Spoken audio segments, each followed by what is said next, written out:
Okay, here we are for take 2. Yeah, you missed the real good stuff because we had a microphone malfunction. That was all user error. I still am not convinced of that, but again, if you want to take the blame for it, I'll take the blame. I'll take the blame. So the original concept of this podcast was intimacy, which I still think after our episode that we may never ever release due to sound quality, we should still have that conversation. Yeah. I mean, yeah, you can hear me just fine. It's Amber. You can't hear it all. Maybe that's a good thing. I don't know. I derailed the conversation pretty hard. I don't know, but I think it was a conversation that is worth having. Like, as you know, because you get them, but I send out that weekly email, and I've been thinking about talking about counseling for a long time. And I would have approached that email a whole lot differently before that conversation.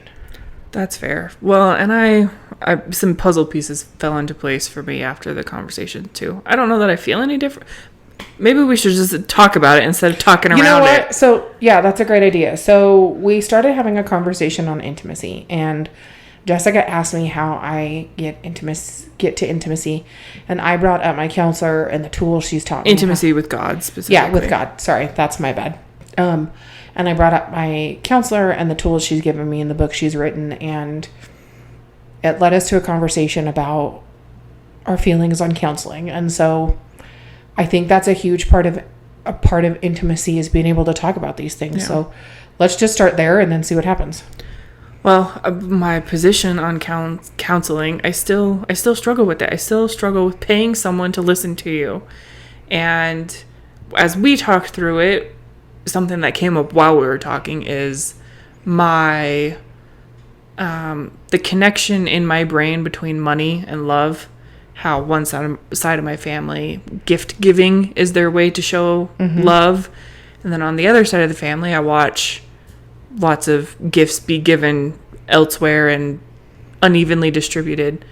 But after I got home that night too, I sat with what was really bothering me about it, which is something I don't talk about very often. So if I cry, forgive me. I have tissues right here. I had a friend named Jennifer. I met her about 15 years ago. She lived in Gillette. She was the saddest person I had ever met in my life. Like, even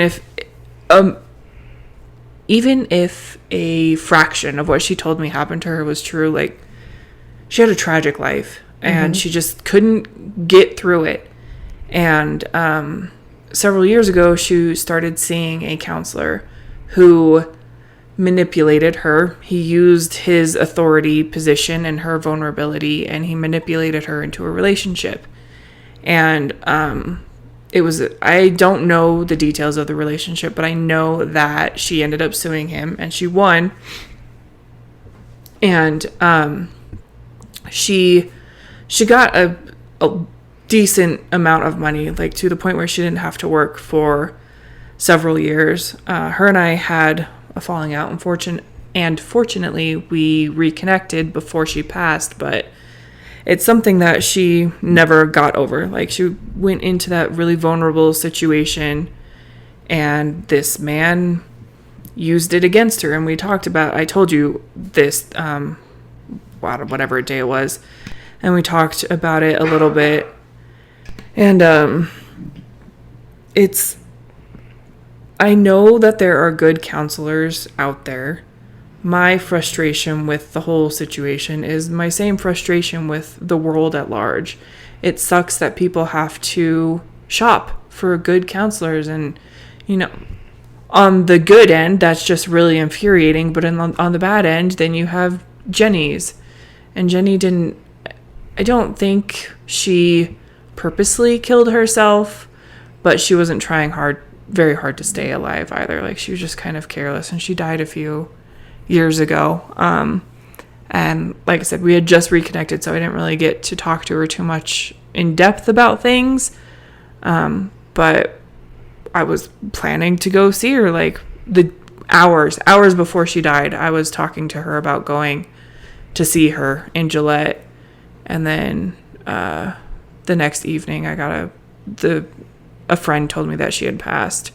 But as you and I were going through the counseling conversation, she is what came to mind. Like, I know counseling helps people because I know you and I know your story about it.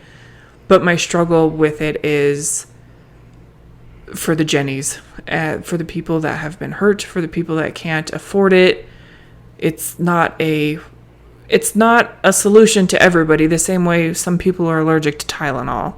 And in my experience, I guess what frustrates me is when I've talked to people I love who say they love me, and I start trying to talk about my struggles, their first response is, well, you need to talk to someone. It's like, I'm talking to you. Like, I'm talking to you. Don't push me off onto someone else. I'm trying to talk to you.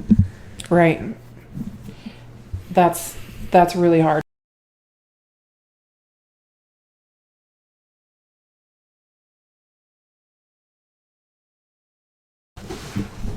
Being completely honest, I get that. I understand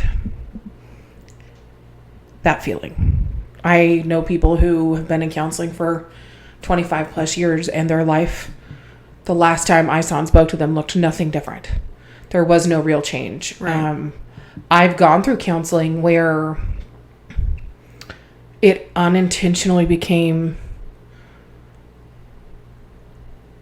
church doctrine and manipulation. Like, I sent out an email to the Ladies Weekly, and in it I told one of the stories. And yes, there was some good that came out of it, but this church offered biblical counseling for free, and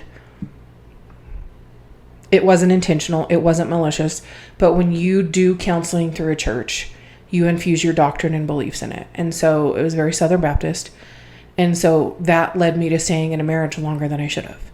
So there is good and bad. Like, I've talked to bad counselors and been like, nope, I'm out. I'm not doing this. Like, and you're right. If you come to me and go, I'm struggling, my first response should not be, you need a counselor.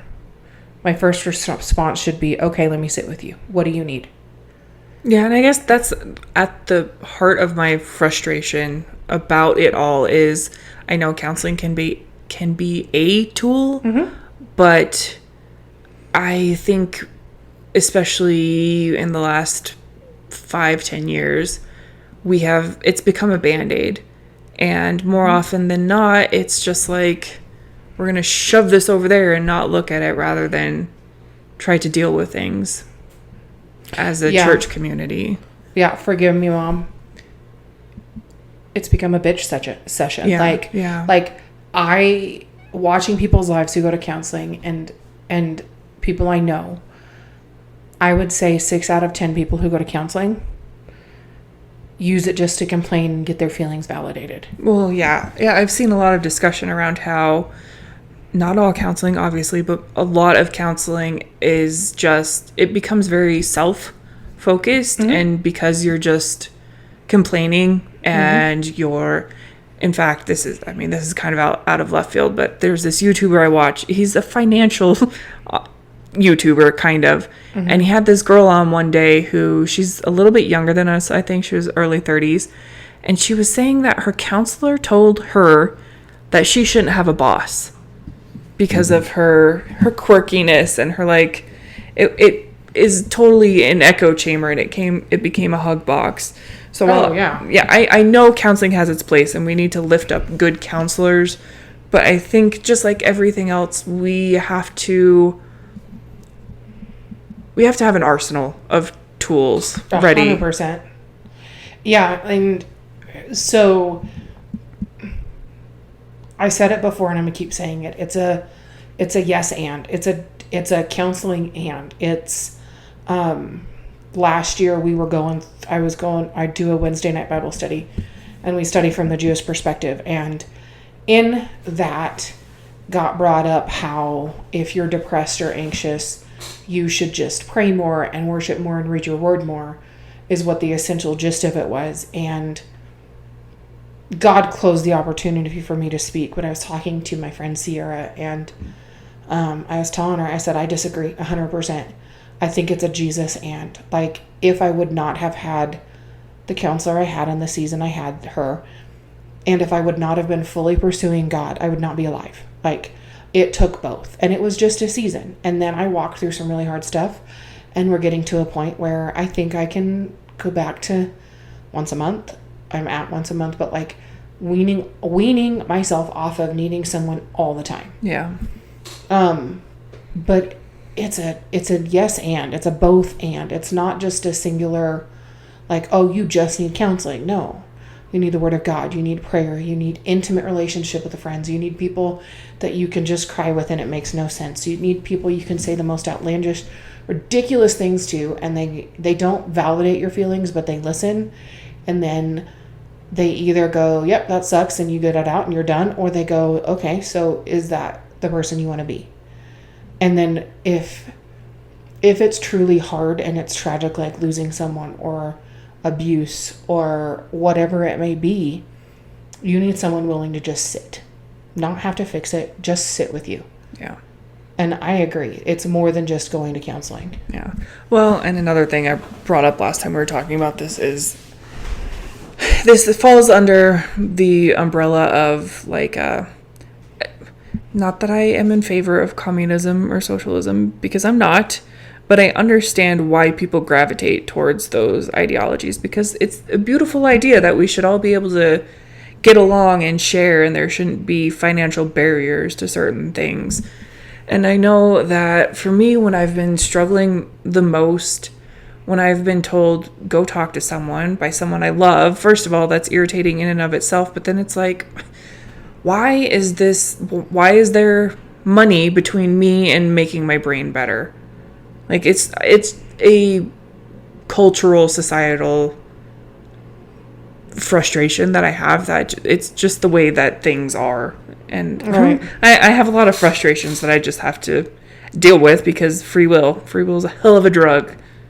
You know, I find it interesting. I am okay going to pay someone for my mental health, but my physical health, I'm like, I don't want to go see a doctor. Like, 80% of the time they're wrong. Like, I have watched family member after family member and friend after friend get diagnosed with something wrong from a doctor, but we don't hesitate to, no, maybe not you and I, because, you know, you're you and I, but like, people don't hesitate to go to the doctor when they get a sniffle.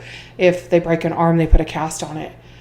But then in the same respect, like, I'm on the opposite side as you. I'm like, doctor, whatever, like, I'll figure it out.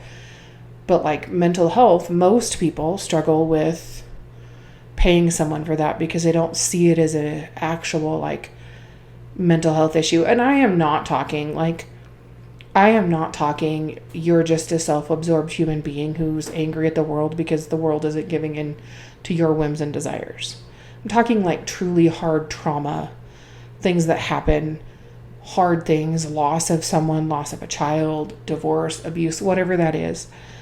Like, I'm talking the hard things, and it is a place to go learn tools to continue to grow, not just be a Band-Aid for the rest of your life.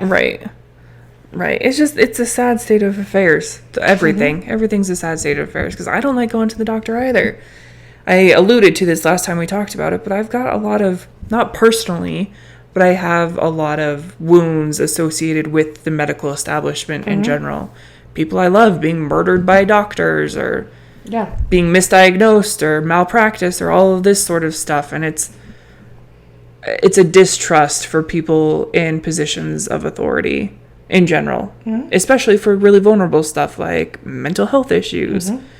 That's a lot more vulnerable to go expose your brain to someone than it is be like, I broke my thumb, I need a cast. Oh, 100%. That's why you have to be really cautious, and you have to be willing to walk away if you know it's not right. And it's scary to go, I'm going to open myself up and say all these really hard things out loud.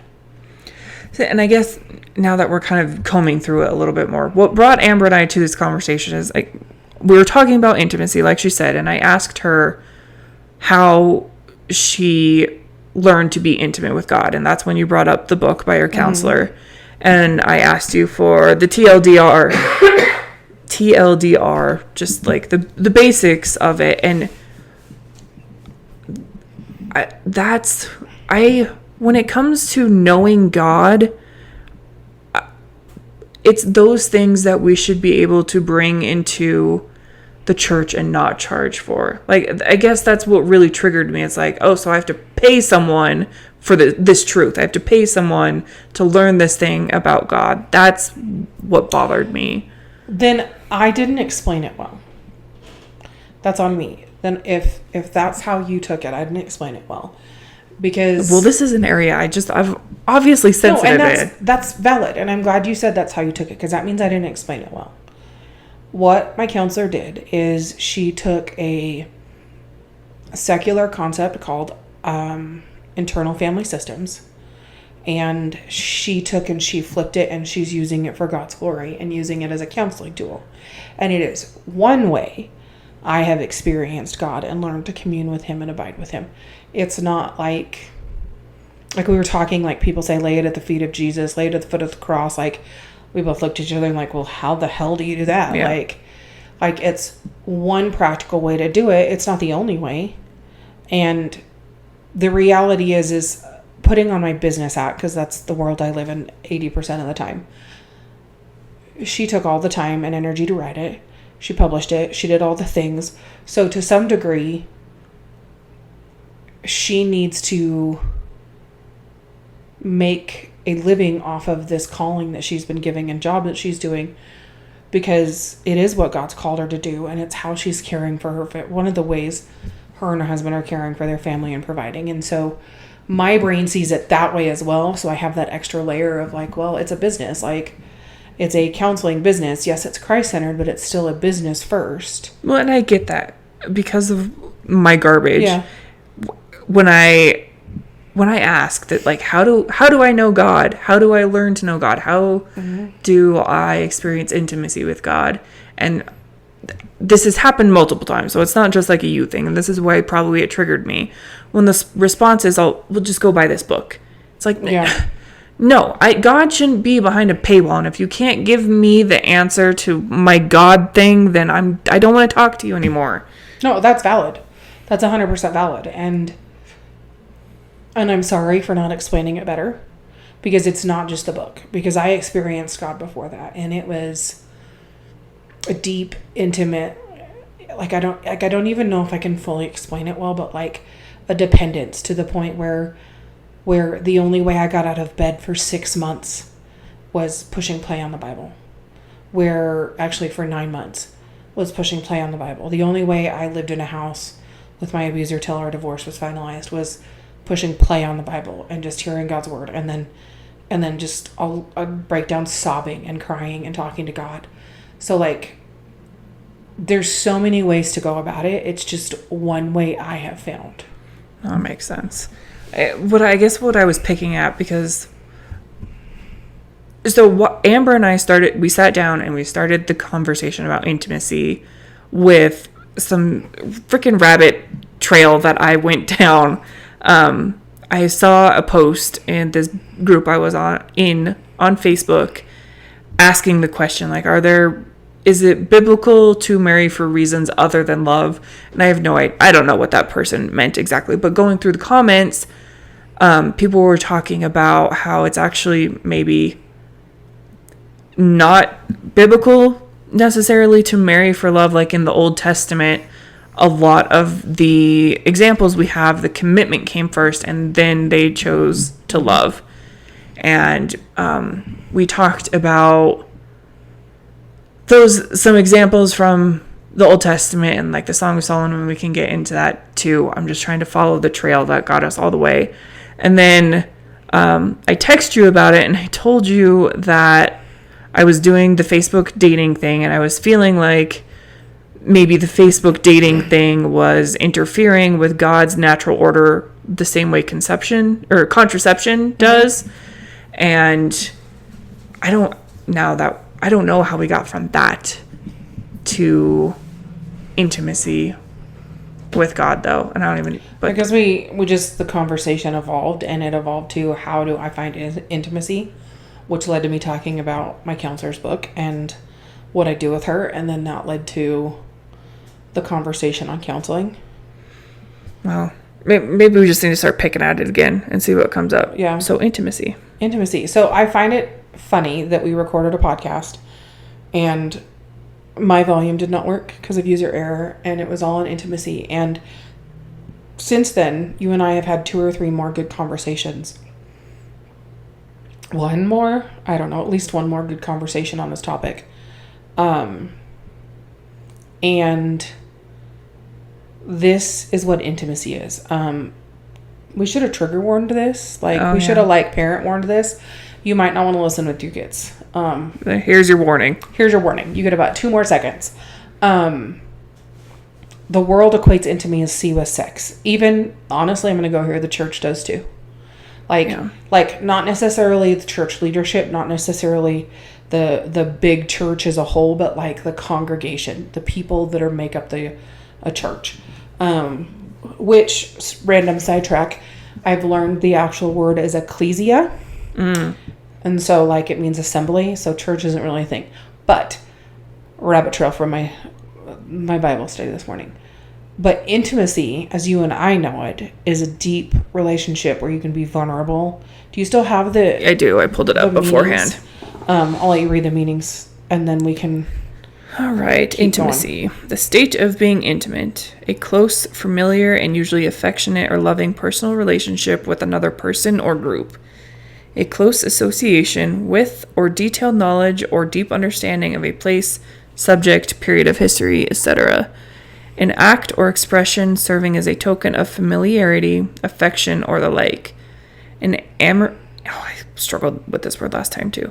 An amorously familiar act, liberty. Sexual intercourse. The quality of being comfortable, warm, or familiar. Privacy, especially as suitable to the telling of a secret. Those are just the dictionary definitions. Yeah. Which I think about my relationship with you, my relationship with my friend Sarah in Texas, my relationship with my friend Sierra. Yes, I'm fully aware of the names. And my relationship with my parents.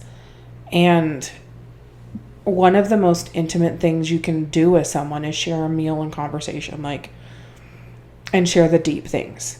And say, I'm not okay, or trying to think, have a conversation and disagree. You and I I understand where you're coming from based on experience. I'm not in full agreement, but I understand.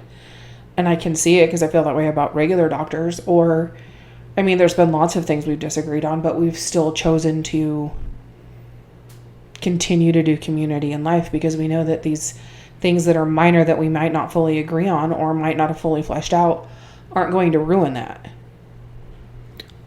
Yes, interesting. This didn't hit me last time, but I don't know if I like the word disagreement, but it's the only word I have right now. But that's almost fundamentally necessary to intimacy. 100%. If you constantly agree with someone, you don't actually get to know their heart and who they are. Right. And so I'm a weirdo. I'm fully aware of this. I don't mind quote unquote confrontation. I'm not the get in your face and shove you over and scream at you, but if you're going to come to me and tell me, hey, Amber, this has hurt my feelings, or this has offended me, or when you said this, I know it's not your fault, but this triggered this in me. I want you to tell me that because I would rather know your heart so that I can love you better.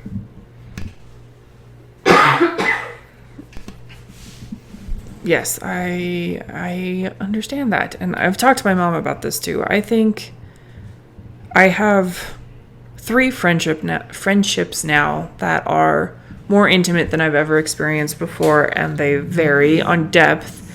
And the thing that deepens it is the understanding of Jesus. I would say, sorry, other friends, if you're listening, but I know that you might understand a little bit too. You and I have connected. Our understanding of Jesus has brought us a lot closer, and we've had more uncomfortable, intimate, hard conversations than I usually have with people because of our understanding of Jesus. 100%, because he's the center of our friendship. Yes. Because we know, we know that we can say the things that sound weird and off the wall, and what did I say the other day? And I was hot take, and I know it shouldn't be, but I feel like it is. discipleship begins before someone accepts the Lord. And you're like, yes, I agree. But like, we can say those things that the other might be like, and if we are, we can go, okay, let's talk about it. Like, you study the word in a different way than I study it.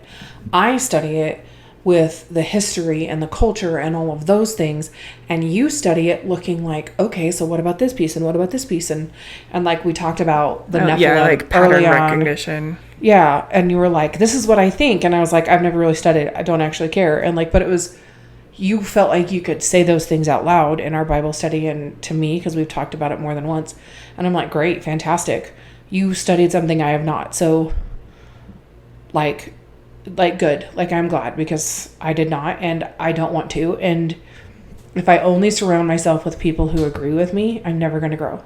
Right, but we agree on the most important part. Yeah. Jesus is the way, the truth, and the life, and he's the only way to salvation and reconciliation with the Father. Yeah, Jesus, the Christ, was born of a virgin, lived a fully sinless life, was fully man and fully God. Yep. Died on the cross for the atonement of sin, and was resurrected 3 days later. Yep. And whether you believe dancing is a sin or not doesn't matter to either of us. No. Like, and I think that's the core of intimacy. Because when I look at, like, confession, apparently Amber's just going to confess her. That's all right. It's your turn. I did last time, but now it's your turn. I watch trashy reality TV.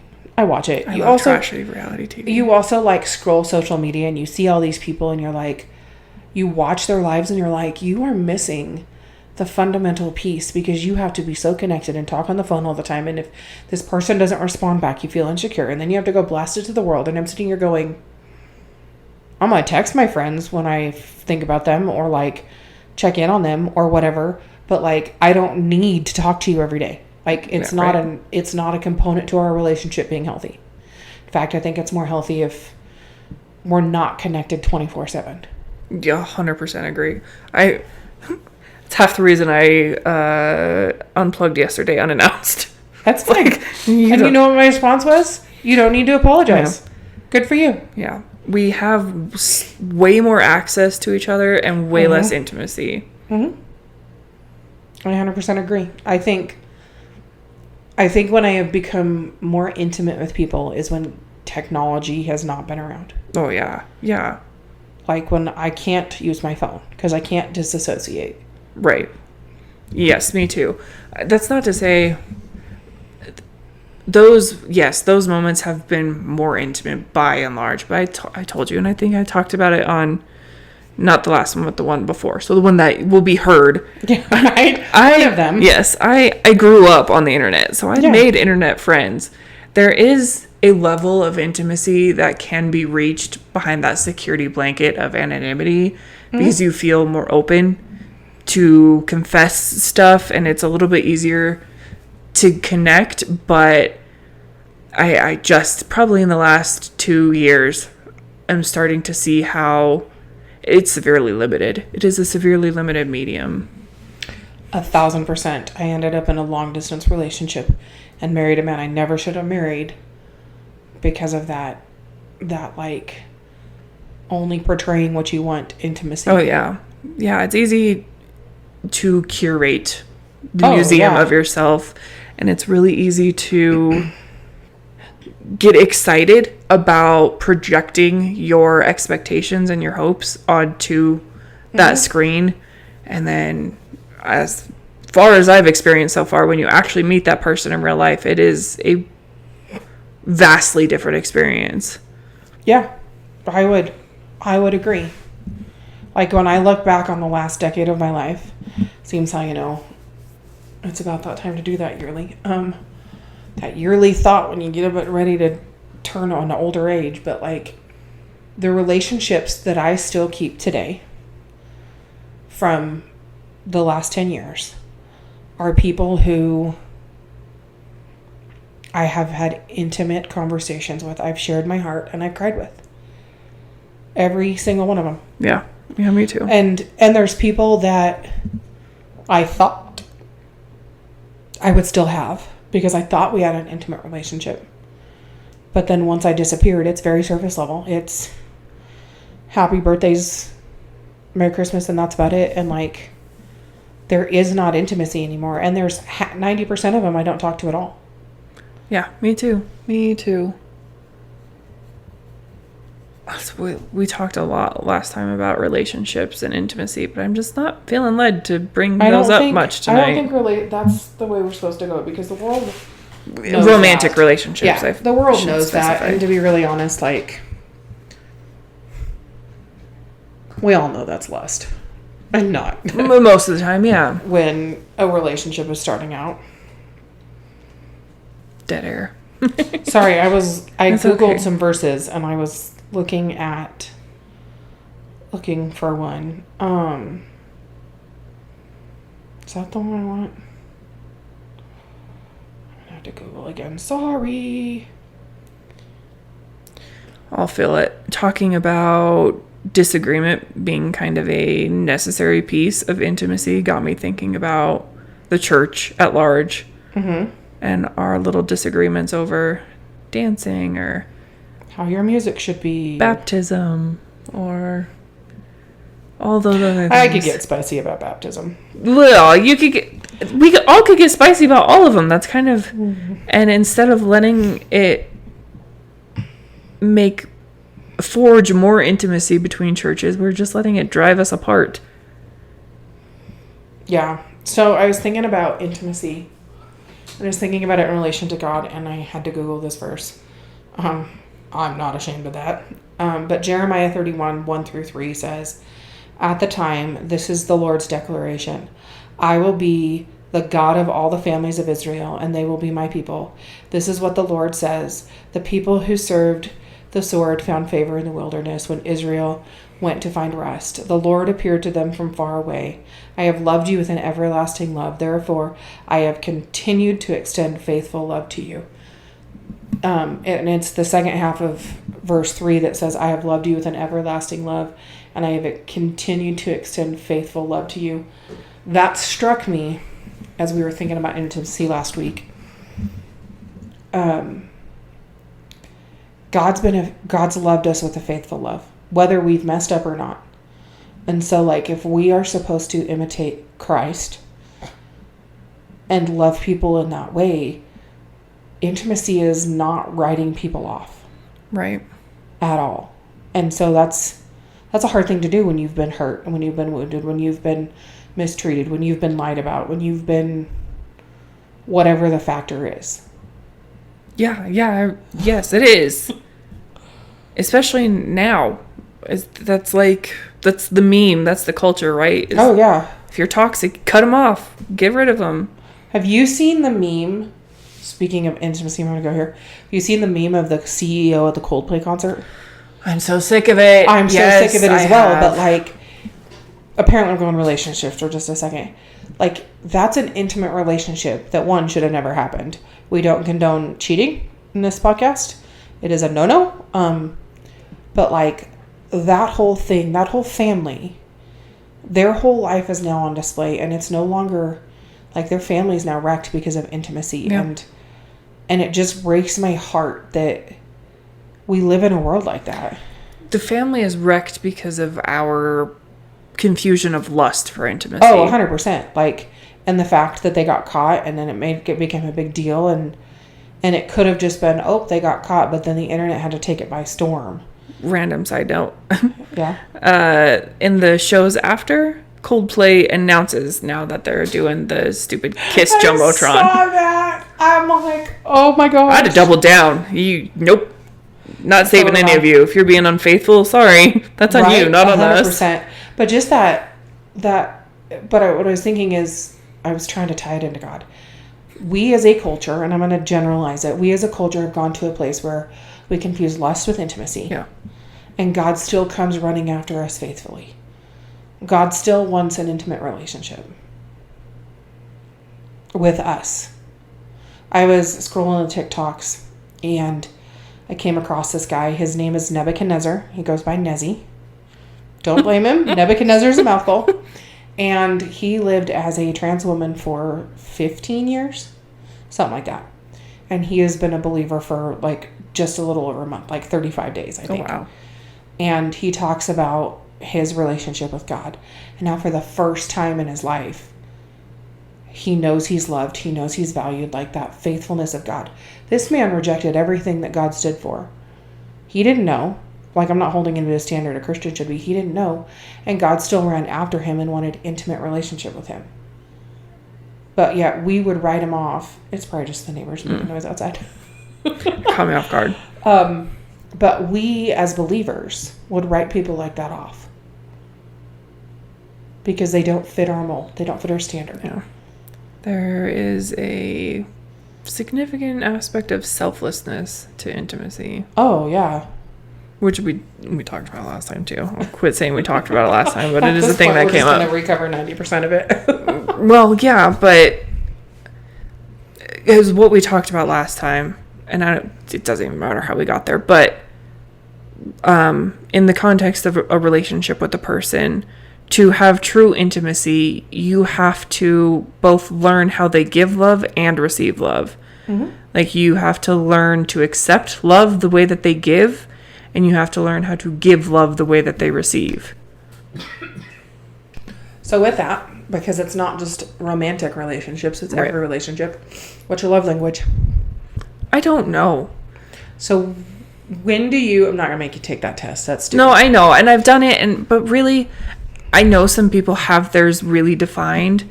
And maybe it's just because I am starving for intimacy. I'll take it all, man. Give it all. Whatever people will give to me, I will accept. Okay. Valuable, because that means that people can love you in the way that's best for them. Yeah. But that takes the learning to be selfless and loving Jessica the way she needs to be loved.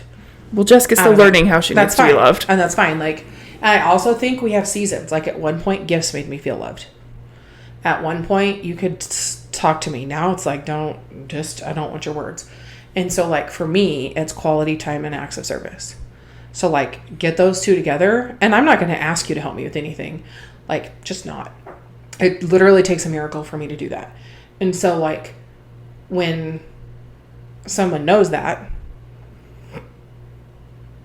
and they either come spend time with me or do a project with me, not for me, with me, because I'm too dang independent and stubborn, with me, or like just for giggles, like if I'm down and out, if my back is bad or whatever, like I couldn't move yesterday, I could have asked for help. I didn't, because I'm stubborn.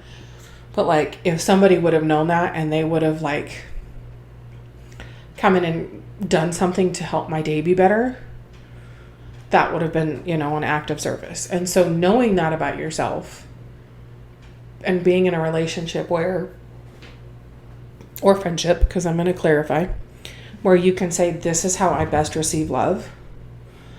And then you will know if that person truly loves you and can even try. Like, I'm not saying be perfect, but try. Yeah.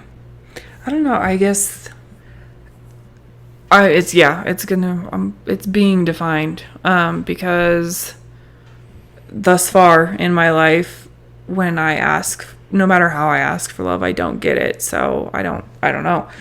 The last go round messy thing I had, he told me he thought my love language was acts of service, which just made me cringe because I don't like people doing stuff for me. It makes me really uncomfortable. Mm-hmm. Then I got farther away from it, and for everything he unfortunately was very observant, and maybe, it could be, I really don't know. Like I said, I'll take whatever someone's giving at this point. Right. And it takes time to learn it and be intentional to learn it, because we all go through those seasons of I'll just take whatever's given. Maybe it is acts of service because you can't ask for help, and you won't ask for help. Maybe. Because I can't and won't. Like, the only reason I have furniture that needs assembled, just for context, the only reason I'm having someone help me is they basically said, what am I doing with you on your birthday? And I said, honestly, this is what would be most enjoyable and most helpful for me. Mm-hmm. Not going out and not spending hours, like just this. Even if it takes us 20 minutes. Yeah. That's all I need right now is someone to do this with me. And so, like, asking, even just saying that took me an hour and a half. Yeah. And so maybe it is a good love language for you, but maybe. I don't know. I've gotten to the point where I can't ask for it no matter what. Like if I'm gonna, this is when I'm gonna cry. If I want a hug, if I just want someone to hang out with me. Thank you. I can't ask. I'm still getting over trauma from the big relationship about all of that stuff. Like I can't ask at all about any of it. It takes a leap of faith to say to somebody, hey, you want to go do this? Like, in all honesty, up until our friendship, I didn't ask people to go do things because so many times I'd ask and I'd be told, oh, I'm sorry, I'm busy. Like, I don't ask people outside of you to go do things. Not even my family. Like, well, this weekend is a perfect reason why I don't either. Like, I get it. Yeah. I also don't ask people to go do stuff. Yeah. And so, like, and it's finding those safe people that are going to say yes. Like, minus that one time you said, get up here to look at point. And I was like, I can't. It's that time of the month. I can't get off the couch. Yeah. I mean, I want to so bad.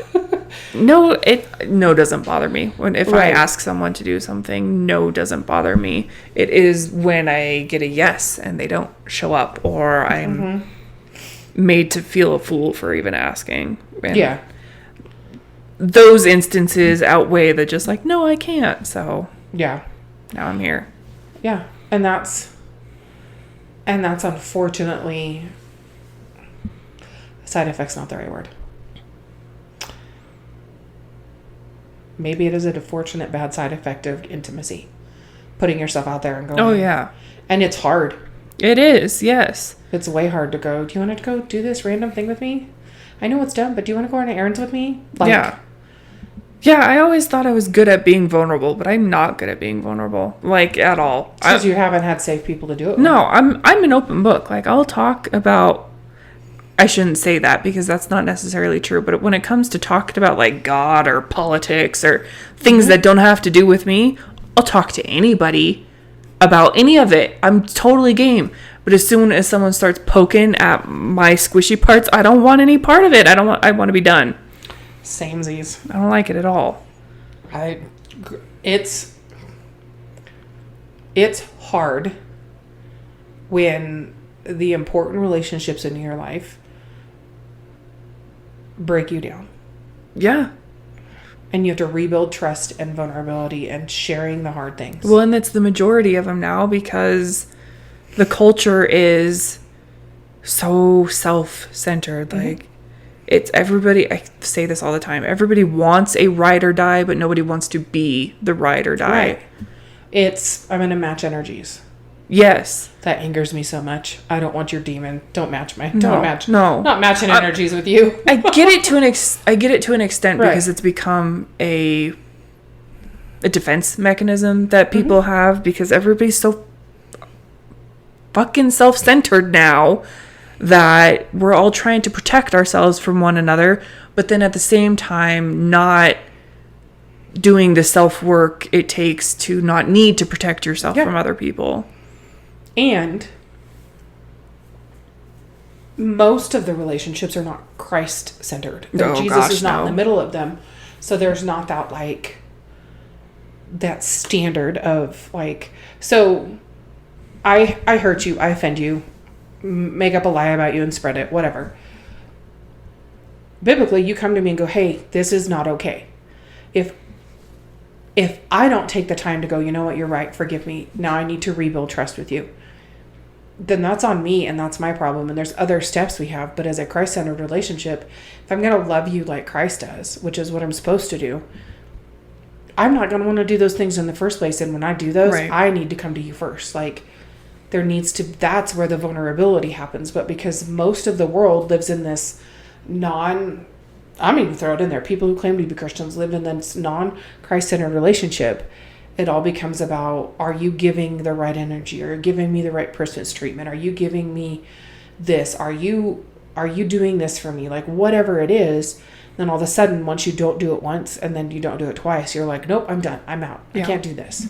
Well, the shift, everything shifting towards being really selfish has shrouded intimacy in, it's Disney-fied it. Oh, 100%. In that people don't understand that love is a choice anymore. And it is an active choice. It is a continual choice. You have to make it sometimes every second of the day. Mm-hmm. But now it's just, it's a feeling. People look at love as a feeling. Oh, yeah. And they only feel it when you do what you want them to. I can't help who I love. What? Yes. Whatever. You can too. You can help who you lust after. Right. There's a trend going around social media, and I don't know if you've seen it, where women ask men, literally, they're outside with the sprayer hose, the hose with the sprayer nozzle on it, going, is this princess treatment or bare minimum? And he has to read it and decide, is it princess? I hate that. That's so gross. I'm like, why are we demeaning people to this point? Maybe because we're selfish and we want the attention. Right, but this is not an intimate, healthy relationship. No. The ones that break my heart the most are videos of women. They're recording in not like a sex moment, but like an intimate moment where their husband is confessing something vulnerable to them.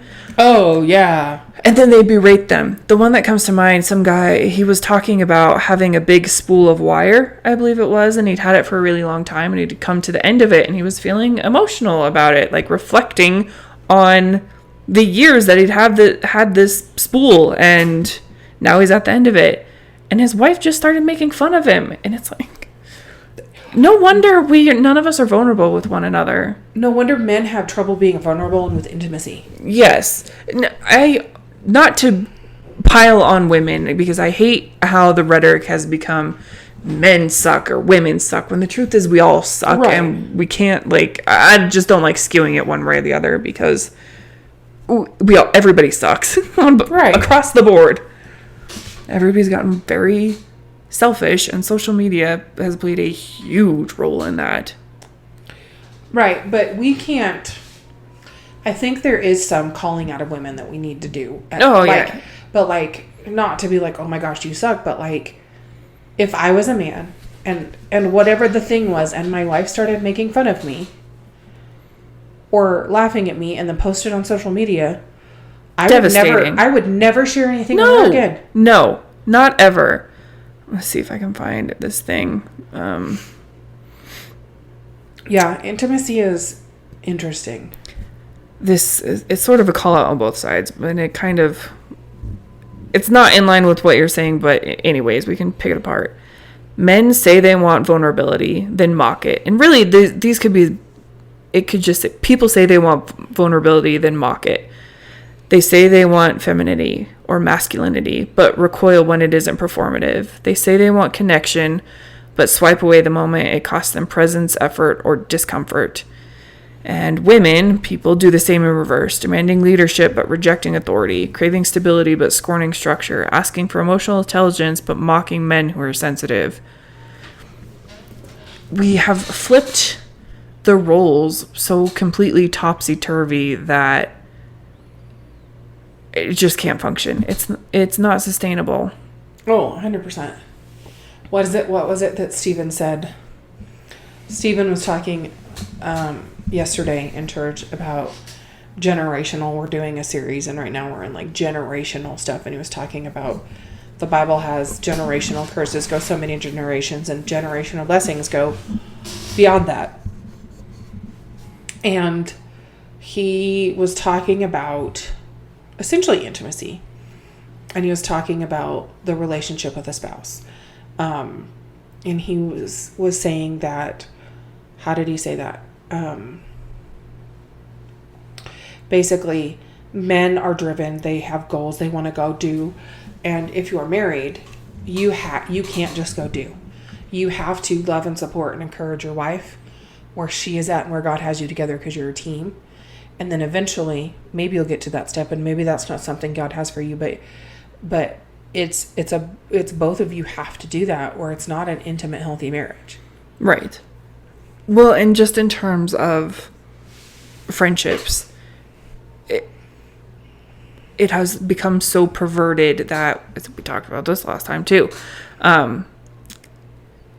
same-sex friendships have become so sexualized that people are getting confused about the boundary.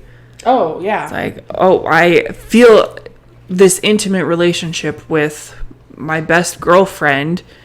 There must be something more there. There must be intimacy must mean that we are in love and that we should be taking it into the sexual. And when that's so not it. But yeah, like, and honestly, having been married before and your relationships, and then having 3 or 4 solid female friendships, I can see how it's easy for women to do. I can see how it's easy for men to do too. I can see how it's easy to, in this day and age, get confused when you are feeling close to someone about what exactly that means, because of how perverse we've made intimacy. Yeah, I was thinking about, the other thing I was thinking about is, and I've said this a couple times, I'm circling back to God, because in reality, if we take and we put God back in it, because that's the form of intimacy without God, that all shifts and changes. Yeah. Like, and so I was thinking about John 15, where it says, I am the vine, you are the branches, my Father is the vine dresser, abide in me and I in you. I'll remove branches that aren't producing fruit, you'll be pruned. I then was like, okay, so where does God lie in this? Like where is our example of this? And in the Old Testament, God had the Israelites build a tabernacle so that he could dwell with them, so he could have intimate relationship with them. And I was like, oh, so God taught us the standard for intimacy in the Old Testament. Clarify. So the tabernacle is a portable structure where God lived. It's the, for those that don't know, it's essentially the first temple. It's the movable temple, and it's what the temple was designed after. And so for God, in order for God to come down and dwell, that structure had to be built. And then he placed in 613 laws of living, for cleanness, for set apartness. So you'll hear a lot of people say unclean. Really, it means unfit. So you switch out the unclean for unfit what its more closely meaning is. And God set up a system so that he could dwell with his people and be their covering. But they had to follow the laws, the sacrifices. Sorry, I just yawned. The customs, the holy days, and the things that he set up for them so he could dwell with them, because God can't be around sin. And so God showed us how to have an intimate relationship with him by putting that into place. What does that mean in practical terms? In practical terms today? Yeah. Because of Jesus, we have access to the Father without all of the laws and the festivals and the customs. Not that you shouldn't read them and understand them and figure out where God's calling you in those, but I think it's that intentional time with God, whether that's in the morning, whether that's in the evening. For me, I have to do it in the morning, or I'm just a grumpy puss. And so it'll be listening on my audio Bible for the daily reading, but then I'll sit down and I'll journal out all my thoughts and prayers to God. And I'll just tell God everything I'm feeling. And sometimes I'll stop and do something that hits my brain and go back to it. But that's that constant communication and talking to and being with God and inviting God into everything. I struggle with that a lot. I'm very easily distracted by the world. Oh, same. At least once during my prayer time, I'm like, oh, I'm thinking about this. I can't focus, and I'll just go handle it, and then I'll come back to my prayer time. Well, I don't even usually make it to prayer time, if I'm being honest. I mean, it took me 25 years to develop a good prayer habit of being a believer.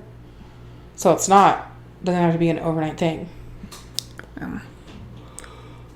I'll go like a week or two where I do pretty good and then get derailed by something and frickin'... Same. Oh, same. If you looked at my prayer journals and you looked at the dates, you'd see that.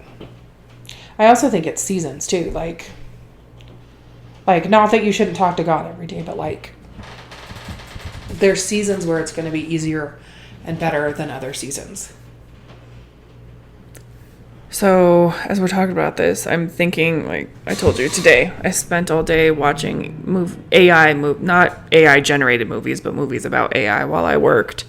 That's a fascinating topic. It is. Different time.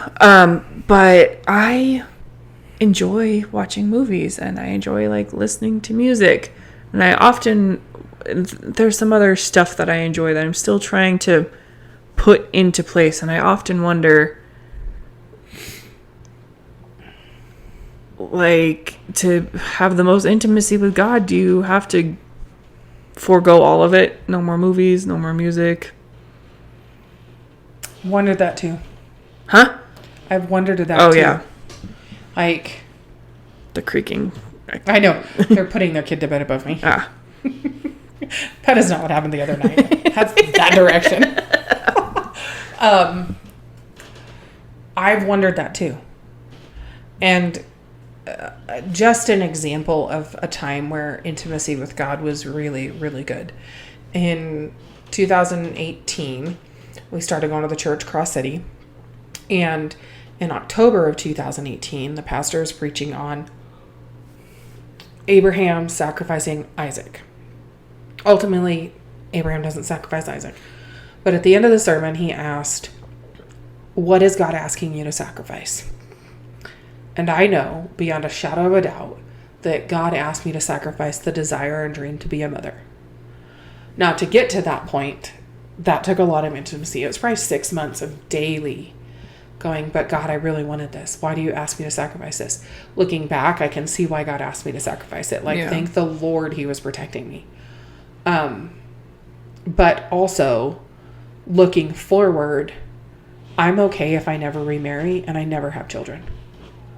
Like, yes, it would be nice to remarry and have a relationship, but if I never have kids, that's okay with me. Because I was putting that above God. And so, is there something in your life that you are putting above God? Always. And what is that thing, and what do you need to do with it? And only you and God can decide that. Oh, we picked a good night to do this, Amber. Thank the Lord I know how to edit out all our yawns. I know that there's obedience. I need to be more obedient in a lot of areas.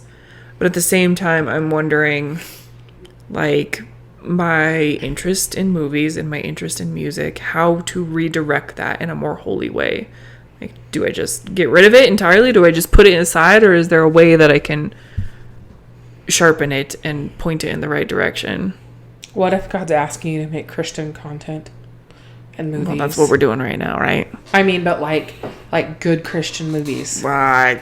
I mean, we'll cross that bridge if we ever get there. That was a look. You're like, them there are fighting words. No, I've dabbled a little bit in video editing, and it's hard. Well, I didn't say that you were doing that side of it, but the creating side of it, and then somebody else can edit it. Well, there's another YouTuber I watch. His channel's called What Do You Meme? And he's fortunately stopped saying that at the end of every video. But anyway, I really like his stuff. And he goes, every now and then, he'll go watch one of the new movies out. He just recently did the new Superman movie. Didn't even know there was a new Superman movie. I did not know until Saturday night. But he goes and watches it and he critiques it, but he also talks about how God showed up even through that medium, like the holy, the godly attributes of the movie, even in the secular world. Yeah, God's going to use the secular world to bring people to Him all the time. Yeah. Are you caught up on our Bible reading? No. Oh, girl. No. Do you know what we're reading the last 2 days? No, I haven't even looked. Oh, of course. The first few chapters, first 7 chapters, are the part of Hosea that I've talked about, and where the "we who are not" comes from. In Romans, ultimately it's part tied into the title of this podcast. But as I was listening yesterday, it struck me that Hosea, a prophet of God, had such an intimate relationship with God that he married a prostitute, had at least one kid with her, if not the other two being his. We don't know. He took them on as they were his children. The names they were given, like, it all is like, you see the intimate thread of God through the whole thing. And the multiple times he goes back and gets her, goes back and gets her, goes back and gets her, is exactly how God has an intimate relationship with us. I was like, yes, ties in. Yeah, God, absolutely. the microphone error happened. Yeah. Like, we should talk about that sometime after you read at least the first 7 chapters. Well, I'll get up. I need to get caught up on it. Today I push play so I stay caught up. I needed like kind of sort of background noise to keep me up on my feet and moving all day. So That's valid. The I AI need movies background were. nines to keep my fingers moving all day. I get it. Yeah. I think this is a good form of intimacy too, like us talking and being vulnerable and sharing and like putting it out in the world. Holy cannoli. Well, yeah. Yeah. After each one of these, I go home and I'm like, oh my gosh, people might listen to that. Oh my gosh. I know. I feel the same way. Though I didn't reveal as much this time around as I did last time. I know. So I guess there's that. I think it's okay that the last one. Yeah, it's fine. Yeah. Do you have any other thoughts on intimacy? This one's not quite as long as the last few have been. No, we still hit an hour though. I know. Well, that's prior to me editing things out. Well, okay, fair. We'll be a little under an hour after that. No, I don't think so. I think we're both tired, and the creaking is distracting. It is very distracting. But when you're putting your kiddo to bed, it is what happens. And if we weren't sitting here, like, I'm only hyper aware of it because we're doing this, and I'm in the little corner of my brain, I like wonder what the mic's picking up. Is it getting the creaking? Is it getting the random sound outside? It's probably not getting the random sound Probably outside. not, but otherwise I probably would be able to ignore it because I've lived in an apartment for so long. That's funny. I don't even notice it most days. Yeah. Just right now. So I'm going to end the podcast then with this. Okay. Because grace doesn't start with those who have it all figured out. It starts with we who are not. Yeah. It hits just as hard this time too. 100%. Bye.